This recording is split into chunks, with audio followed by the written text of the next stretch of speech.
বনু, এখন তোর গায়ে হলুদ হবে। কোথায় যাচ্ছ তুমি? স্কুলে এক্সাম আছে। একটু পরে তোমার গায়ে হলুদ আছে। আমার এক্সামটা ইম্পর্টেন্ট, গায়ে হলুদটা নয়। কেন এভাবে ড্যাডির সঙ্গে আর্গিউ করছো জুই? তুমি কিন্তু বড্ড বেশি একগুঁয়ে হয়ে গেছো। তোমার যদি 18 বছর বয়সে এইভাবে টেনে হিচড়ে তোমাকে বিয়ে দেওয়া হতো না, তাহলে তুমিও একগুঁয়ে হতে। ঠিক করে কথা বলো, বেশি পেকে গেছো না? এইটুকু একটা মেয়ে। যখন জানোই এইটুকু মেয়ে, তখন বিয়ে দিচ্ছ কেন? তোমার স্পর্ধা দেখে জুই আমি অবাক হয়ে যাচ্ছি। তুমি কোনো এক্সাম দিতে যাবে না, এটা আমার ফাইনাল কথা।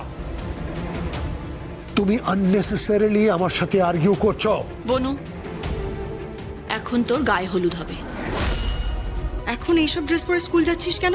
সেমিস্টার পরে দেখা যাবে। এখন আর পড়াশোনা করে কাজ নেই, এখন বিয়ে নিয়ে ভাব। আজই ডাউনলোড করুন আর এনজয় করুন আপনার পছন্দের শো।